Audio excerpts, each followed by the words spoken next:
Hey everyone, you're watching Vice News, and as we have been all day, we are live. It is election day, and we have been partnering with our friends at Votecaster and Slate to bring you the information that the other news networks are not bringing you today. We are bringing you voter turnout, a play-by-play of voter turnout from battleground states as it comes in.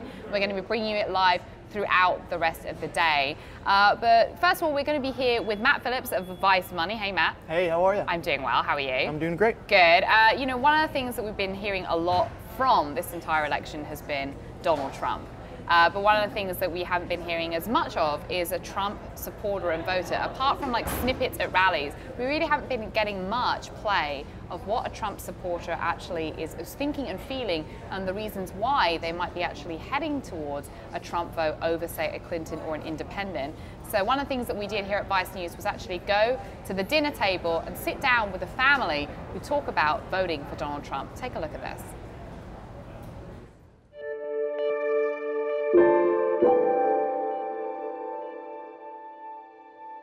People are tired of what's going on.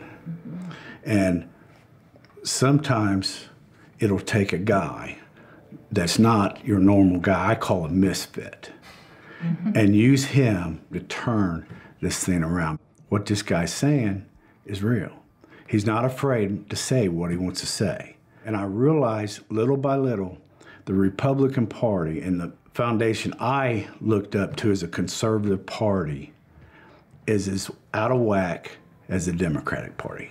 My party is sold out to the establishment and the elites, and it's become so far off track that after it was all said and done, I said, you know what? As crazy as this guy says things, he's got something that resonates with me, and it is, we need to get back to the foundation what this country started as. Do I think he's our savior? No. No. But I think he can be used. At least he's got enough guts to stand up and say, hey, we got to change the way we're going. Because if we don't, we're done. That's why people will go for a guy like Trump.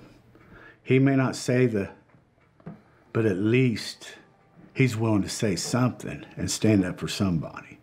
And our politicians, both sides of the fence, have forgotten who they're serving here. People want to change, but they didn't know what else to do because the political establishment that we have, Republican and Democrat, has went berserko. They're not for the people. Now, I believe, and this is my opinion, this is the most important election in the history of our United States. And I believe if this doesn't get right now, we're done. Do I have with Matt before I have to bring in Dexter? Just a couple minutes, okay. And guys, we are back here with Matt Phillips, head of Vice Money. And Matt, so, you know, we heard from Don Bowman just then, you know, he is a voter in Ohio, and he is giving his reasons why he's voting for Trump. You know, he said the Conservative Party is out of whack, the one that he looked up to when he was younger is out of whack. Is that sort of what you're seeing? Is that indicative of the economy and the state of the economy in some of these Rust Belt states in places like Ohio and the Midwest? Yeah, there's this really interesting interplay between the economics and the demographics of a lot of these states that are good targets for the Trump campaign. So, for example, in Ohio, the unemployment rate has actually come down quite sharply from the peaks of around 11% in the immediate aftermath of the financial crisis. A lot of that has to do with the industrial mix. It was a heavy tilting towards the automotive industry, which benefited a lot from the automotive bailout under Obama. But over the long term, these areas of the country have been pretty stagnant, and there hasn't been a lot of job growth there, and so they've seen a lot of out-migration.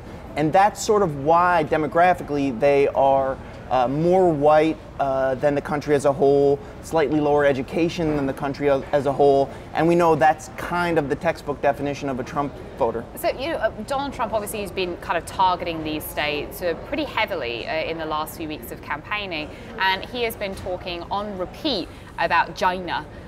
You know, China coming in, taking the jobs. How much of that do you think is going to be resonating with some of these voters in Ohio, even though, as you say, that, you know, the economy isn't actually doing as badly as perhaps Donald Trump is making it out to be? I think one of the areas where you'd want to look really closely to see how that turns out is in some of the more industrialized states, the states around, the counties around Cleveland. They will give you a sense of how the blue-collar vote will go, but that message has clearly resonated, especially with working class or non-college educated white men.